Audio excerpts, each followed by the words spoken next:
everybody. Thank you so much for joining us today, and welcome to our third webinar series.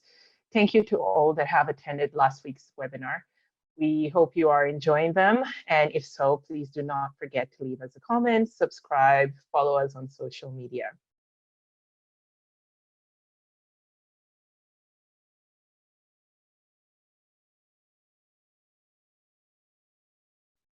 We are AFBE-UK, Association for Black and Minority Ethnic, and we aim to create engagement and provide support and promote higher achievement in education and engineering to professionals, young and experienced, and students as well. Today, we have a fantastic event for you. We have Amandine de Grave, who is a life coach and is joining us to help all of us channel our fears and anxieties into opportunities. This is an excellent session, especially considering the times we are currently living in. Before we start, it'd be good to have a quick icebreaker. So I would like to ask, what will be the first thing that you will be doing when isolation is over? When I say isolation, I mean isolation, social distancing. Salsa lesson, says Sam. That's good. Meet friends, yes. Oh yeah, definitely. Traveling, oh my God, somebody after my own heart. Cool. I think I'll definitely be trying to meet with all of my friends and traveling home to see my family. Social distancing has been a bit hard in terms of socializing, so I'll be definitely doing that. What about you, Amandine? I think kind of the same. I mean, I miss so much barbecue and picnic, you know, like when you chill with your friends around a bottle of wine or just water. But yeah, definitely. Wine. Yeah, wine. And just, you know, cuddling people, hugging, kissing, you know, some physical contact. I think we all need as human beings. I agree. I agree. I think we got another reply saying traveling with friends. So yeah, everybody wants a bit of human contact, I think. Yeah. Okay, perfect. So without any further ado, Amandine is going to take us through this lovely session. So please sit back, enjoy. Hi, everyone. Thank you very much for having me and joining me this afternoon. Before we start, I would like you to share in the comments how you manage stress, anxiety, and emotions every day. And also, what do you expect from this session? Meanwhile, I would like to introduce myself. I've been working in the marketing industry for over 10 years. During that period, I always felt a bit lost and stuck, as if I didn't belong. And I was following the same pattern again and again. At first, I felt excitement with every new role, new tasks, and responsibilities. But after a few months, the same feelings will reappear. Uncertain, bored, frustrated, anxious, lost. Something always felt not quite right, and I would end up unhappy no matter which company or team I was working with. I couldn't understand this gap between my deep belief that I am a hard worker and this emptiness, being all the time unmotivated to do anything. I was successful, getting better position, better paid, but I felt like a robot or a zombie.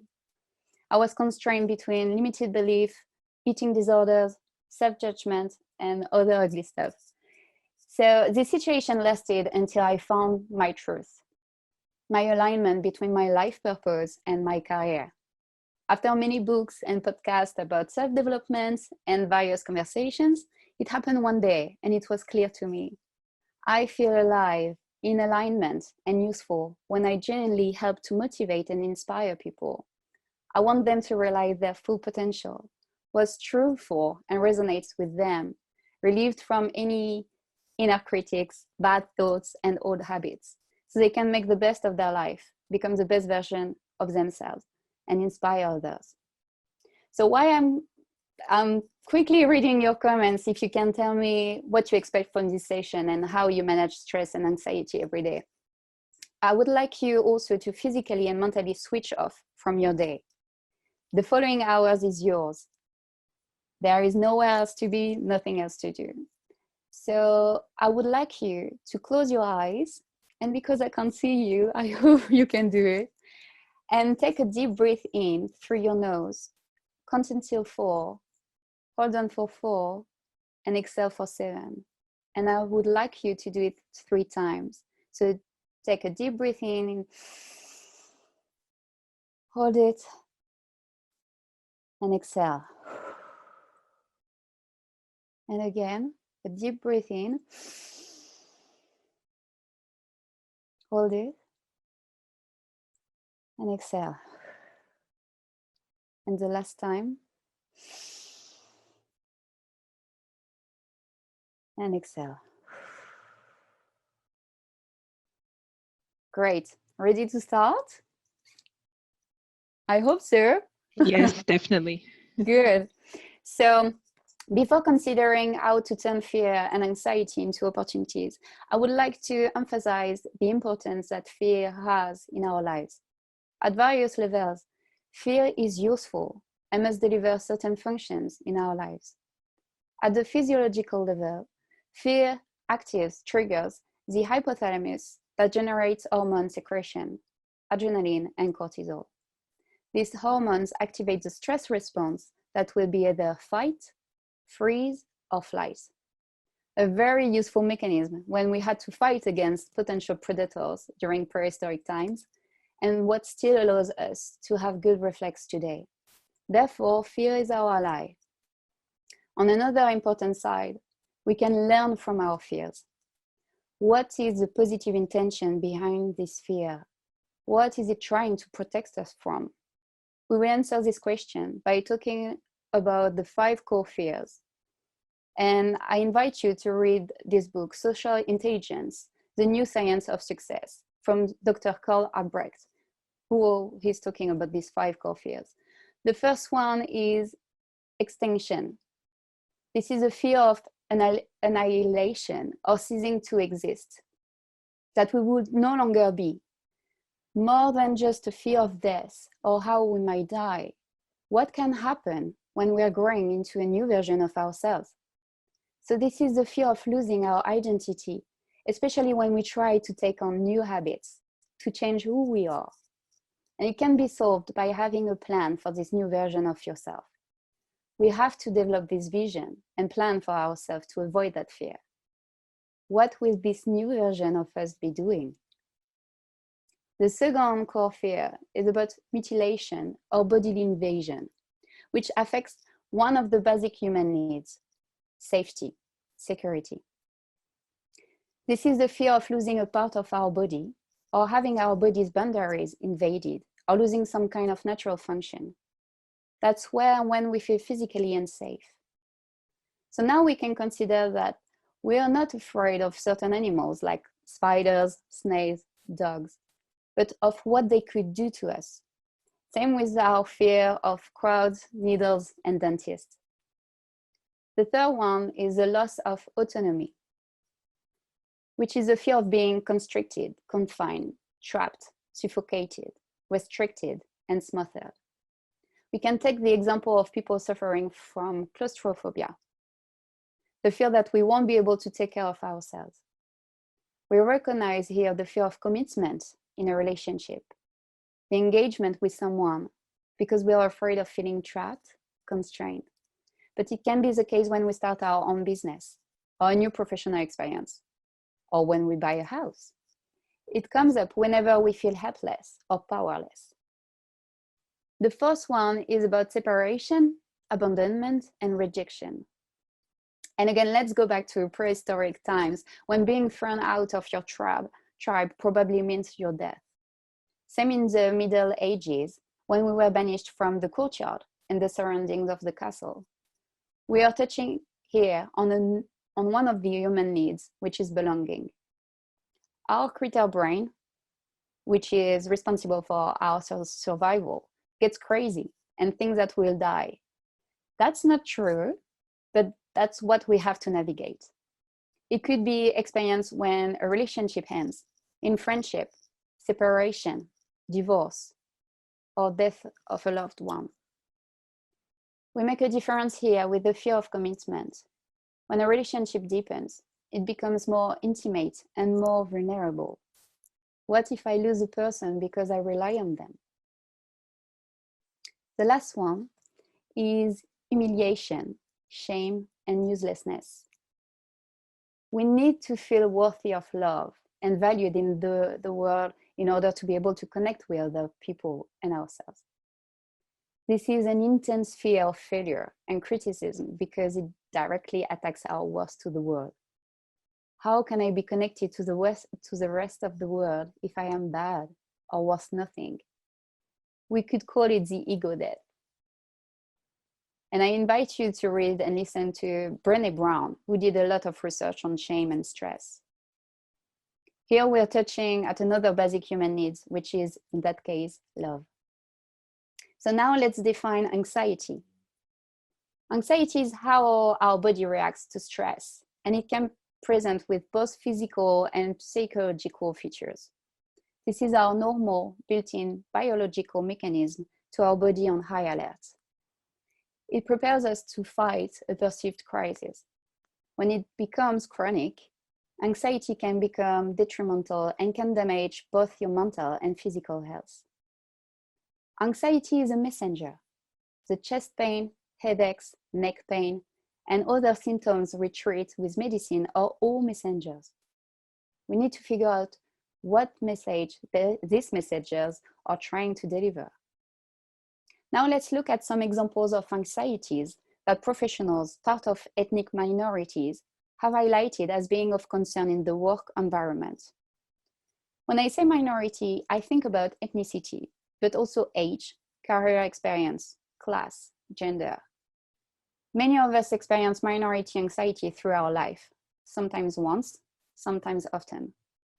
That's why it's important to realize that we are not alone to experience it at our own path and with our own history. I offer you to see and discover how we can act and change things so we lead. We aren't the victims of what happens, but we act.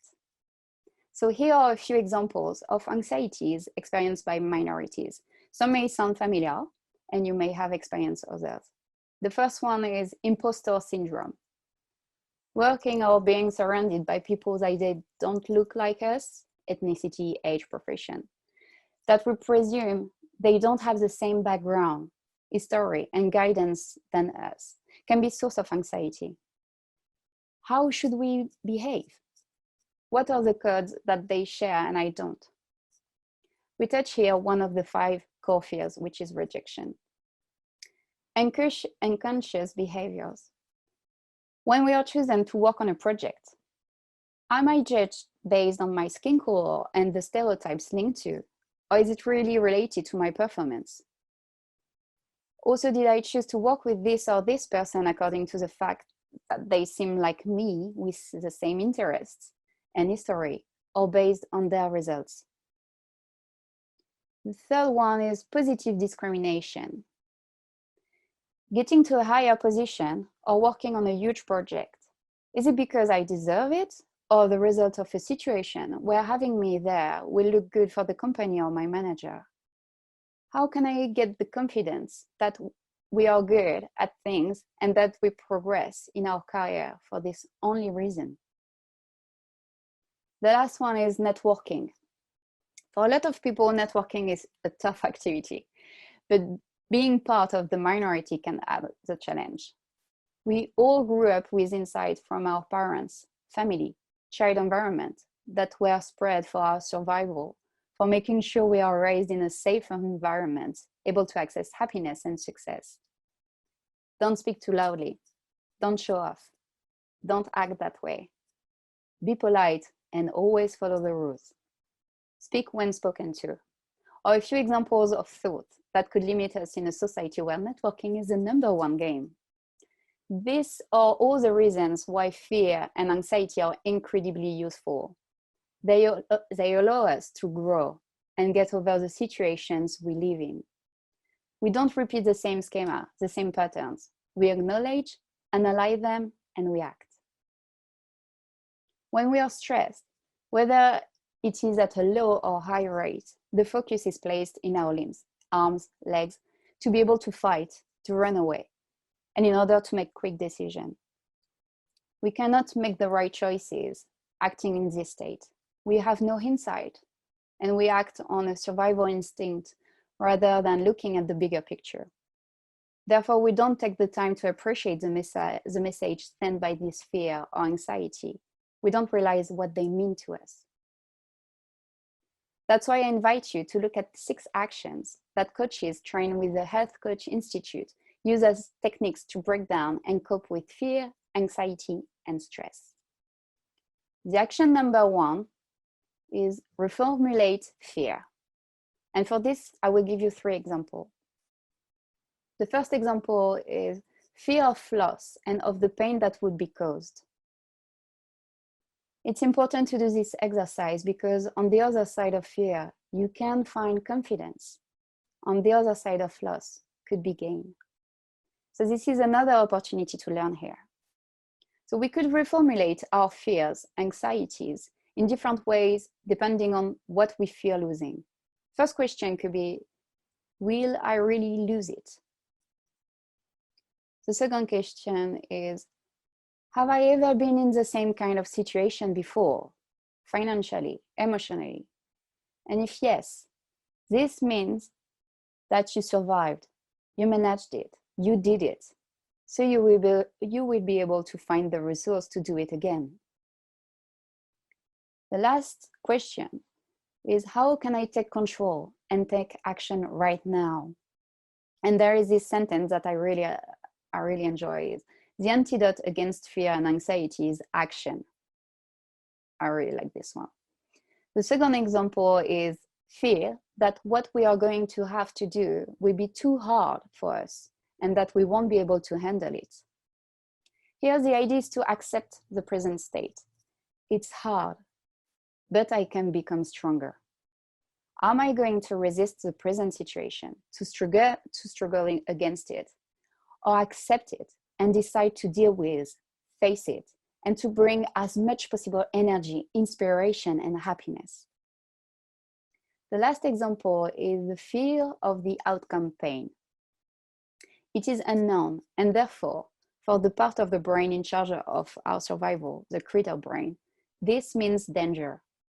So first, we must understand that the creator brain is playing crazy here.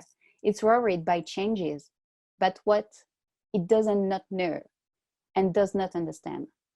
And then we're going to ask ourselves this question: how can I engage myself as much as I can to get the results I want? We show our brain that we have a plan, and maybe think of a plan B in case we don't quite get the result we want. The action to consider the worst case scenario. Identify the worst possible scenarios, and for each create an action plan. These scenarios are stories that we tell ourselves. They are thoughts that we believe and that create fear. But in reality, these scenarios have a tiny chance of actually being realized. Keep in mind that you are strong, that you have fought other battles that were just as tough or even harder. You will deconstruct these scenarios and realize that you have a plan for each of them. And could be useful for networking, for example. Action 3, take a step back. As we have seen, it can sometimes be difficult to act when one is caught in the throat by fear. So we will physically and mentally do a little exercise that takes very little time, and you can also do it later by yourselves. We're going to look at a neutral place in the room, a chair, on the ground, wherever you want, but a new place where we weren't ruminating and distressing. Then you go there to take a seat. And now I'm going to ask you to do the following with me. So I'm going to ask you to close your eyes and take 3 deep breaths as we did at the start of the session.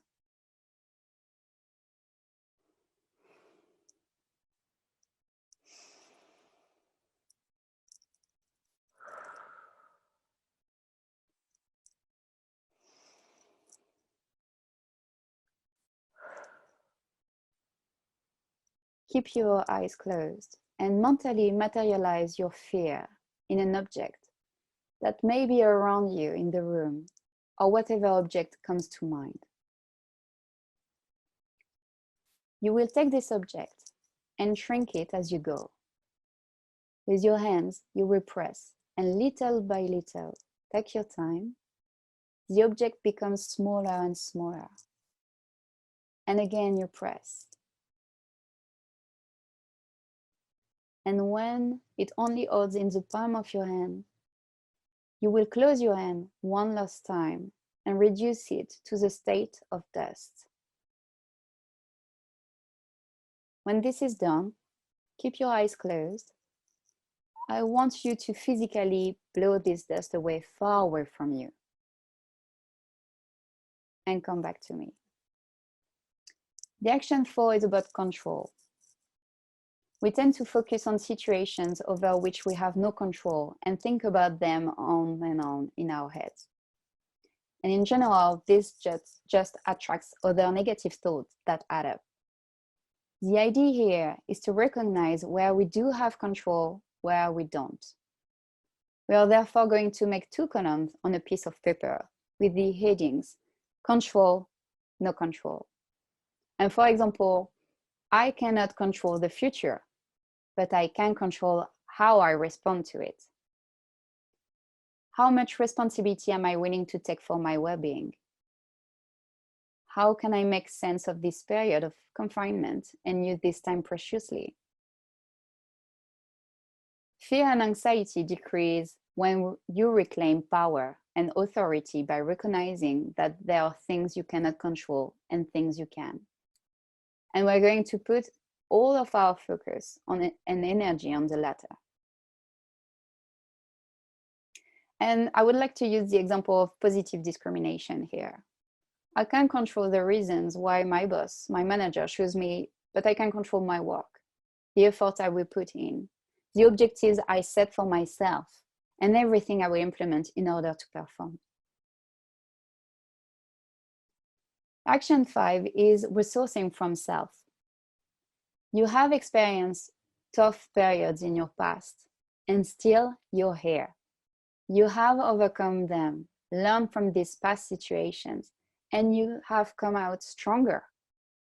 We will build on these past successes to fuel today's victory. In this exercise, remember a difficult situation that you have overcome.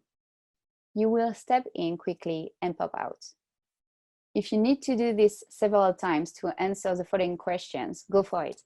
But the idea is not to completely relieve the discomfort. The first question will be, what helps you to overcome the situation? Which quality, skills? And claim out, once you have them, I had access to, I showed.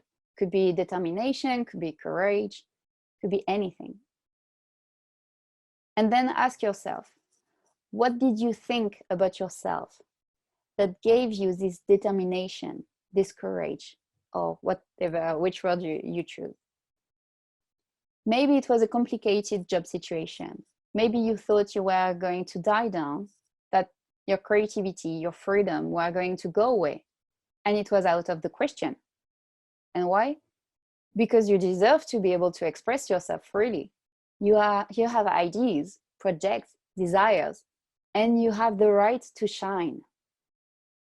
The last question will be, if you were to teach someone, what could you say about having access to this type of quality?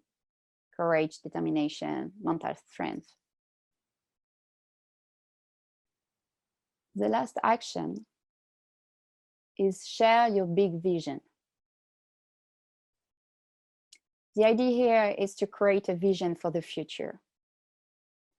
After confinement, in 1 year, 5 years, as you wish, but have something big and strong. And for that, I would like you to ask yourself some questions. Who do I want to be during this period? What do I want to accomplish in this lifetime? What are my 5 priorities? And I imagine a world where. And this action could help with the imposter syndrome, considering honestly who you are with your strengths and weaknesses, but also with what you want for the future. A health and life coach can be a fantastic resource and support. A health coach can suggest techniques, tools, and strategies that can help you ease anxiety specific to your goals and lifestyle, and can also work with you to identify what's causing your anxiety in the first place. We work with our clients to identify what's behind the anxiety and decode what it's trying to tell them. Before closing, I would like you to write in the comments, what is the information, action, anything that most resonates to you this afternoon? What's the takeaway you prefer? What do you want to try as soon as possible? Thank you. Thank you, Amandine. We also will be opening the floor up for questions at the moment. So if you have any questions, please do ask or type them on the chat box and I'll be asking them for you. It is your opportunity to ask any question you ever wanted to ask to a life coach. So yeah, the floor is open. So maybe I can ask you, Sheila, what's your takeaway from this session? I would say to find resource in myself, because I quite like the part where it says that I can look within myself, look in the past, how did I deal with the situation, what was something that I would recommend somebody, and use that to deal with the future situation or the fear or anxiety.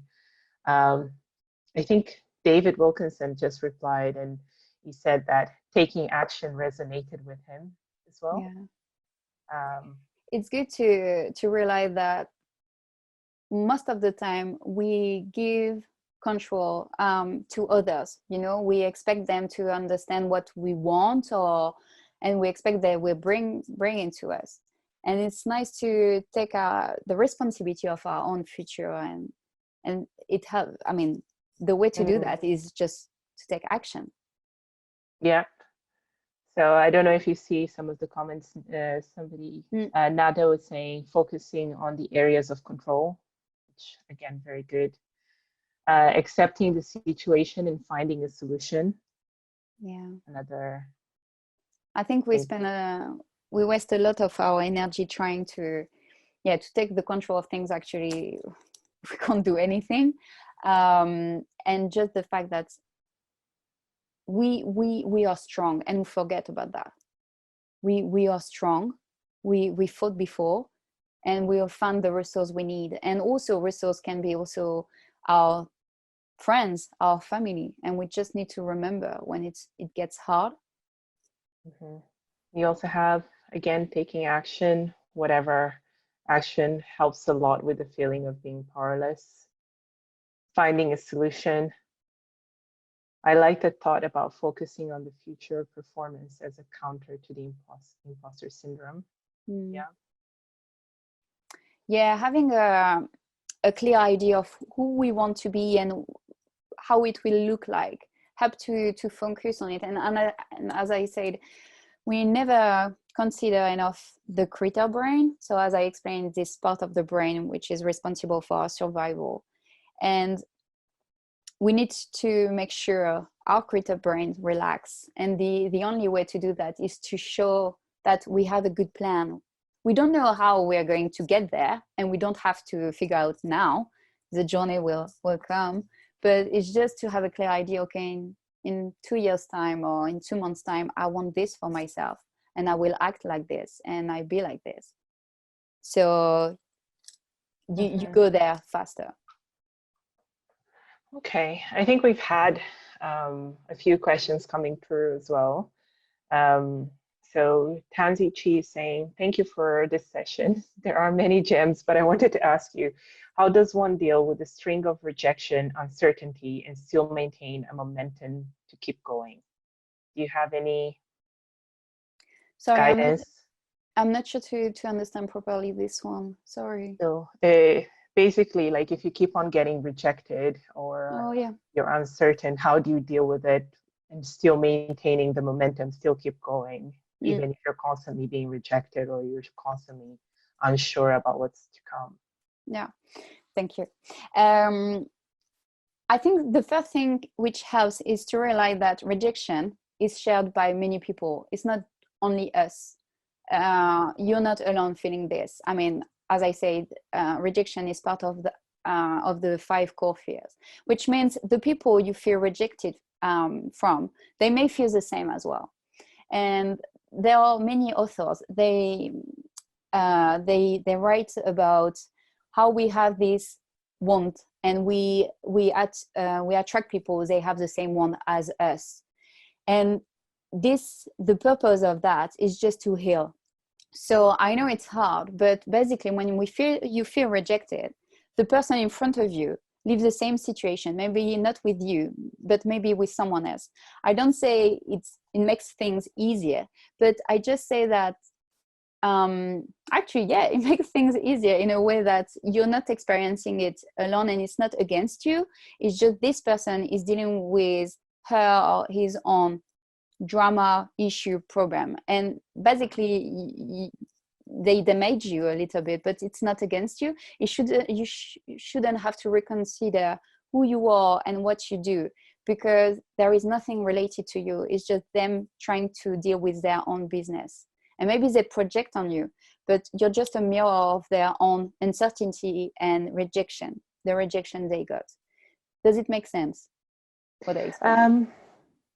I think it does. I would just follow up that question with Mm-hmm. asking, what if the rejection, for example, is at work, in terms of like applying for a position or something like that, and you keep on getting rejected? I don't know if that's what Tansy meant. But Yeah, probably. I would. Tansy actually says yes, it does make sense. So yeah. Oh, thank you. Just to reply, to jump on what you say, Sheila, I think the control thing can help as well. The fact that the person is dealing with her or his own drama or own issue or own rejection situation, you can't control it. That's her or his business again. You can't change people. They are the only person which can change them. But you can you can decide how you're going to react to it. Are you going to be like, oh my God, I'm bad, she doesn't want to work with me, so it means I'm bad, I'm not good, I'm not a good professional? No, it's nothing related to you. I mean, again, you can have this projection for yourself. I want to be at that position in 1 year time, so I'm going to do all the things I need to do to be there. I can control that. I can control how I'm going to react to this person. Okay, let's keep a smile and maybe offer her to help if she needs, when she needs, and she just needs to tell me. Okay, thank you. I think that was quite good. We have another question. In this period of uncertainty, where people are in constant fear of losing their jobs, what would your advice be to cope with the period, with this uncertainty? This one, I would start with the step back thing, because again, you can't think properly if you're under stress or worried about the future. So stepping back, being like, okay, I'm just there. And when I say physically, it can sound a bit like, yeah, it's not because I moved to another place that it's gonna change. Actually, it does. Just to look at this place and be like, okay, this is a neutral place. I'm gonna go there, and I'm a new person who thinks about the situation, and just to relax and take this fear and put it far away, so I can be in a place where I'm relaxed, so I can think properly. And then again, it's control, no control. I can't control the situation, and actually I don't know what's going to happen about the future, so I can think about the worst case scenarios, and you will be surprised with what you can come up with, any plans and any ideas. And again, think about past situations where you felt like it was hard, because as I said, you experienced tough situation and you found out how to fix it, or how to just be a winner in the situation. Okay. I hope that answered the question. I think taking a step back definitely answers the question for me. And yes, you did answer the question. Thank you, Amandine. But also, sorry, it's just Yeah. because when we think about the future, as I said, it's unknown. So we always imagine the worst case scenario again. We always imagine something bad is going to happen for sure. That's sure.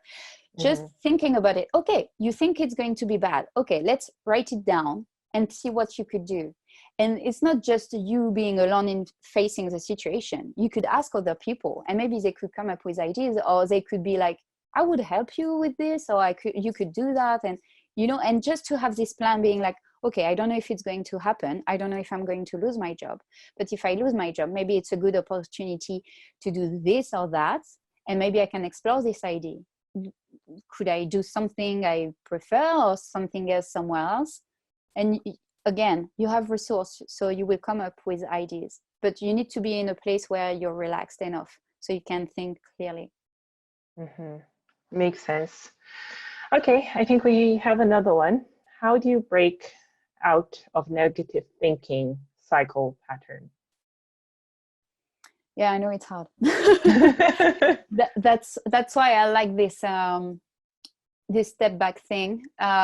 Also, I ask you to do the deep breathing, because the brain only needs 2 minutes to relax. So taking this deep breathing a few times, let's say 10 times, it's about 2 minutes. You're in another mental state already to think about the situation. So, and also this visualization of this place, you know, and to shrink it, you materialize your fear and shrink it.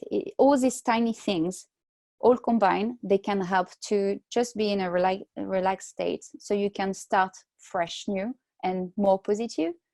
Meditation, obviously, I didn't talk about that, but meditation, I'm very bad with meditation, to be honest, but just the fact to try and to focus my attention on my breathe in and breathe out, it helps a lot, just to calm down a bit. Yeah, thank you. I think I quite like the breathing in and out, the 5-second breathing. So. Also, I would say, write down what are the negative thoughts. To have them in front of you, you may realize that some of them, they are quite irrational, or they just, so you can consider them for what they are, or they just fear. And then we saw what could be the fear and how I can analyze it, what I can do about it. Or they just, maybe they have an underlying reason to be.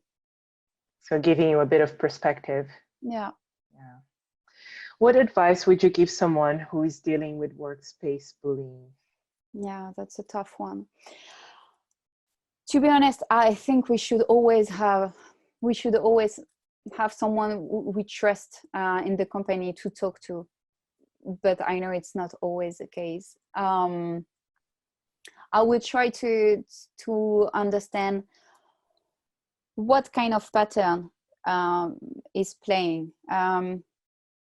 What I mean is, does it remind you a place where you were when you were younger? Does it remind you a situation you've been through already? Because usually the situation we're going through, they are just the repetition of things we've experienced in the past, and we live them again and again, as I say, the same pattern, until we understand them and we fix them. So there are a reason behind it, and it's interesting to sit down and understanding what's going on. What without enough information, it's hard for me to try to discuss, to deconstruct the thing. But as I say, it's we all as I say, we attract people, they have the same wound than us. So who does it come from? Is that the entire team? Is that only one person? Is that always in the same situation? Is that because you work on a project together? Is there jealousy? Does it feel like bullying from them? All this kind of thing. There are a lot of questions, actually. I wouldn't know at this moment, but I'm just wondering, like, is there anything that because obviously, as you mentioned, you can't control somebody else's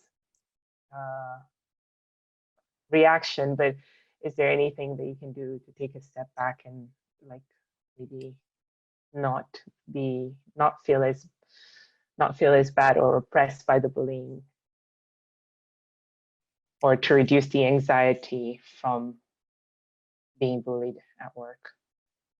Yeah, the thing is, I would say at some point, if it gets to a certain level, I mean, You need to raise it.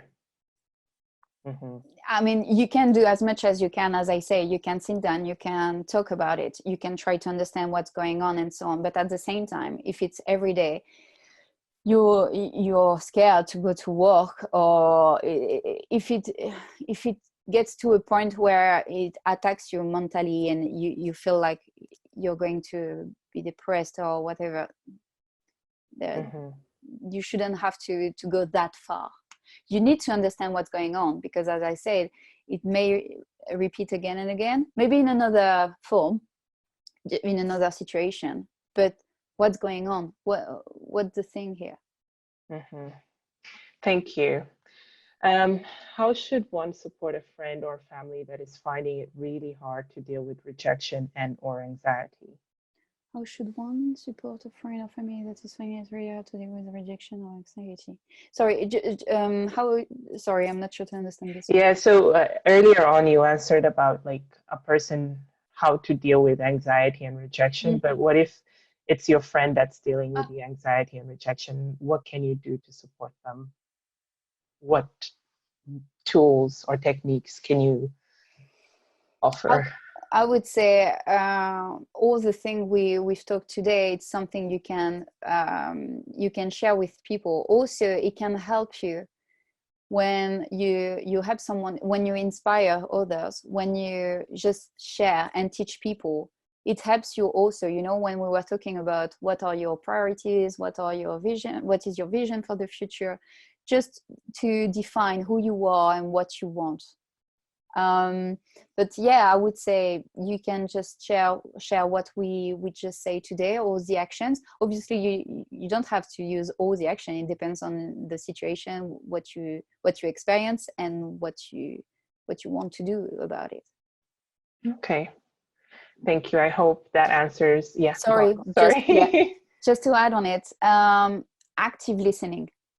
We never think about it, but just to do active listening, because basically a lot of us, we just need to talk, to explain, not to complain, just to say things. And as people can hear, usually we jump on advice, you know, we are like, oh, you could do this, or you could do that, but sometimes we just need to talk, to say things. So maybe the person also just need to empty the bag, you know, to let it go. And you could be there to receive, and so they have someone to talk to. Okay. I hope it helped. And I think active listening is quite important. And somebody else says that answers my last question too. Great advice. Just moving on, I'm gonna do a follow-up question, which is come now, and then I'll go to the other question, just because it builds on this and the previous question, and is asking, at what point should we be referring the friend or colleague to professional help? Are there any alarming signs that we should be aware of? Yeah, when it gets to a certain point, you're right. You should refer to someone. I think it will depend on people. I don't think they are clear. I mean, we are all different, and you have some people, they seem to cope well with anxiety. It's almost like they are not stressed, or they don't have any anxiety. So it's really hard to tell. Again, I think active listening will help, because it means they can give you more details, and also listen your intuition.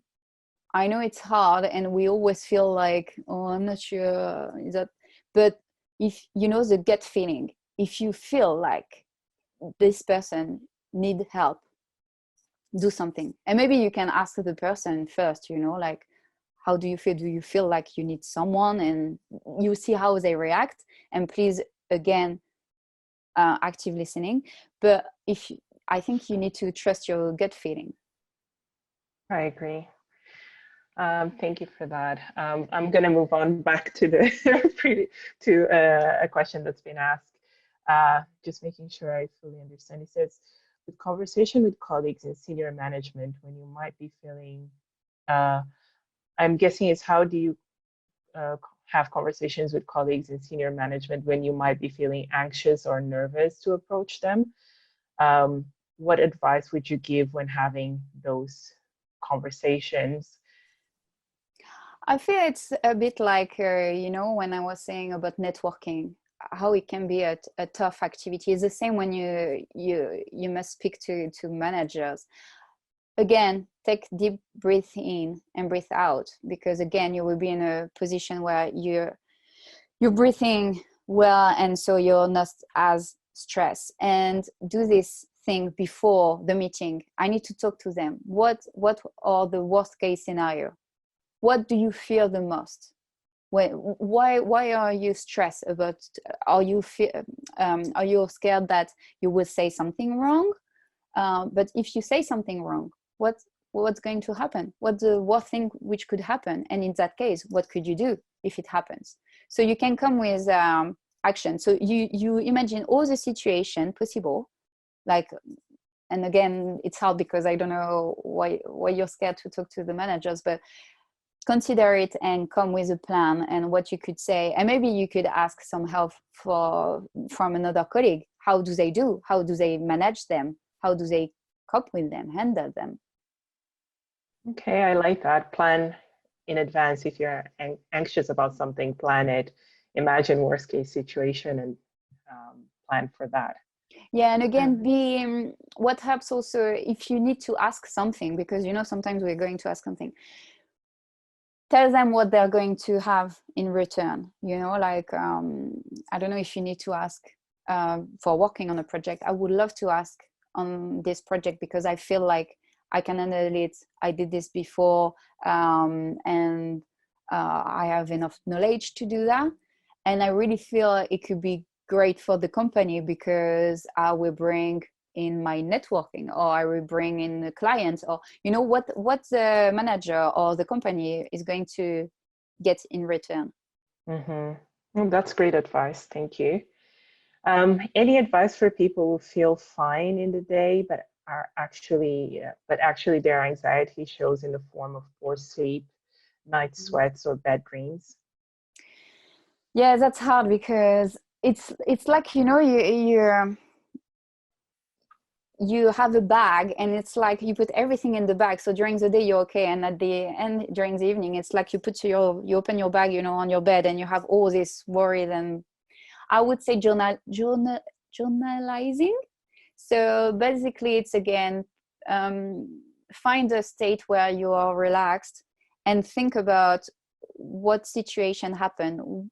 Did you hear anything you didn't like it and you were like, I don't care, but actually you care. It's somewhere here. So you need to journalizing it. And just to write down thing, it feels like it's not inside you anymore. Do you know what I mean? Yeah. So it's just, you know, journalizing help a lot. Meditation help a lot as well. Again, you don't need to do it for 30 minutes, or, as I said, I'm very bad for meditation, but just to try and relax yourself and write down what came up to your mind. For the sleep, then I would say, yeah, if you can limit or stop any using technologies, because we know they are bad, but actually they don't help for sleeping. And light dinner, because again, when you have this digestion coming during the night, and it's hard because you had a big dinner, it doesn't help. That is a problem if you're Portuguese, because you have dinner at 9 or 10. I know. So just for you to know, the digestion starts around 10 p.m. Detox starts around 10 p.m. and the best period is from 10 to 2 a.m. So if you have a late dinner, it doesn't help for detox. So your body is trying to detoxing, but you add on top of it in the stomach, so it's hard. Okay. Oh, great. Thank you. No technology before sleeping and light dinners. I can try that. I think there was another question, but I think we've answered that because it was how can you, as a friend or colleague, support someone who's struggling with fears in this time? But I think you have answered that before. Yeah, go on. No, Giving a no, few seconds and you can. yeah, no, I was just thinking about the friend or the colleague, because I know that, again, active listening first, and ask them also what do they need from you, because as I said, sometimes we just jump on it and we're like, oh, you should do this, you should do that, but they need for their own self to take their own responsibility for their life. But you could ask them, what do you need from me? Because maybe they could ask you for advice, or they could ask you for bringing them to a specialist, or they could, but at least they can articulate it. Well, know that you're there. Because that's the foundation, the basis for coaching. The person has the answer, the client has the answer. They may not know, but I was talking about intuition, gut feelings, and it's inside. And as I said, fears and anxieties or messenger, it shows you that you have the answer. So the person maybe get from his or her own feelings or intuition, but they may know as well. So you just need to ask and see, and maybe they will tell you, I don't need anything. Great. So let's stay around and let's be sure you're there if they need. Okay, that's great advice. Thank you. I have a Yeah, question. Sorry, please. it's Nikki here. Thanks. I've thoroughly enjoyed the session so far. My question is to do with I know this sounds quite obvious to most people, but fear of COVID-19 and even fear of going outside because you're constantly, and those are real fears, or even the paranoia of you go out and you come back in and you have a bit of a cough or a sneeze and you think you're dying. How do we deal with those real situations that a lot of people, I'm sure it's not just me, that are going through at the moment, with just those actual fears? And just, every time you turn on the telly, it tells you that, it's worse. So how do we cope in this period? How do we distract ourselves? I don't know if my question makes sense, but how do we distract ourselves from fear? I think that's why we badly, vitally need this big vision, because it gives you a purpose, a clear purpose of who you want to be now during this confinement period. Do you want to be someone who will inspire others, who will be very positive, who will try just to cope as much as she can during this period and it will be fine? But to have a clear vision of who you want to be, what are your priorities for now, for later, and what you think about the future, what you want to achieve for the future. It will help to focus on positive things, and just to have this maybe objectives for the week, objectives for the months, and they don't have to be huge. They don't have to be like, I don't know, I'll be cleaning the entire house. So they just need to be things you can enjoy, things you must do, like work, and things you would like to experience, but they give you a purpose and they give you objectives. And sometimes we forget about it, but we all need to understand what is our purpose for our life, and to have this question answered and the objectives of the month, for the week. It helps. Again, the actions I shared earlier, like I can't control and I can control. Again, I can't control the future, I can't control what's going on, I can't control the news coming up, but I can control how I face it, what I want to do it. And maybe one of the answers is like, I want to be positive and see the beautiful things in the world. It doesn't matter what happens. How I can do that? Let's write down, let's think about it. Thank you. That's really good. Thank you. That was a great question, Nikki. I think all of us deep down inside were having the same question. So it's good to have that answered. But it's yeah. a great period for, as I say, for opportunities like to think, to realize things, to, like, you know, how earlier we were asking, once it's done, what do you want to do? So you see the value of your friends, you see the value of traveling, the beauty of your family and just interaction. Like, I've never thought how badly I need to touch people, to cuddle, to hug, because actually it's fundamental, but I forgot about it because, you know, we are in London, it's crazy life. But I think we get more authenticity and honesty from this period. What is really important? What is really important to us? I agree. Thank you. I think that's it. I don't think anybody else has any questions. I'll give a few more seconds for one last question if anybody else has one. Oh, sorry, something else. I think during this period also, and to balance the fear which comes from the situation, how do I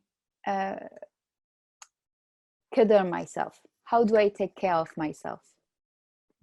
And it could be like, I prepare a meal, which, I don't know, a flower on it and candles, or I put moisture cream, but being conscious of what I'm doing, being present.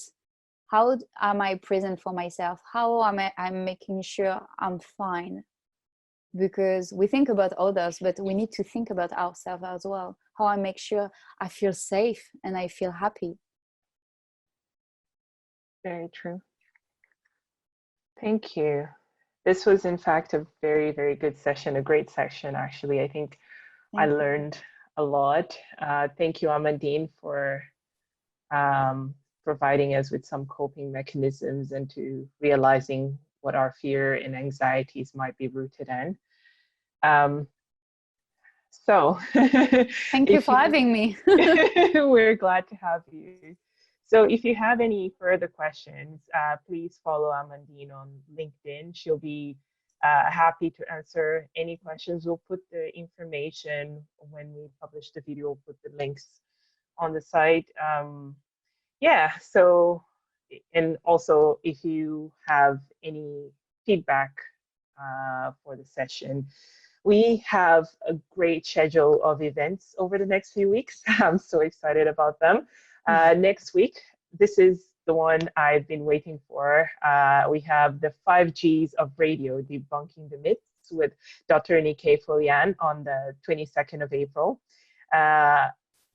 The week after, we have Discovering the Nitty-Gritty, a concrete quiz with Mimi Isabella. So please do check our website regularly to find out about future events at afbe.org.uk/events. As mentioned, if you have any further questions, not only about this session, but about AFB in general, please be sure to send us an email. Our email is info@afbe.org.uk. Again, links will be provided. Do find us on social media and the usual places, in Twitter, Instagram, LinkedIn, Facebook, we're all of those places. And please, please don't forget to leave us a comment, subscribe, join, and follow us on social media. We will also be sending feedback forms. These are very important to us so that we can always improve our sessions. And so please, if you can take some time to complete the feedback forms and send it back to us, we'll appreciate it. And that's it. Thank you so much for your time today, for joining us. Thank you, Amandine, again, and thank you, everybody who joined today. And see you next week, Wednesday, same time. Nice to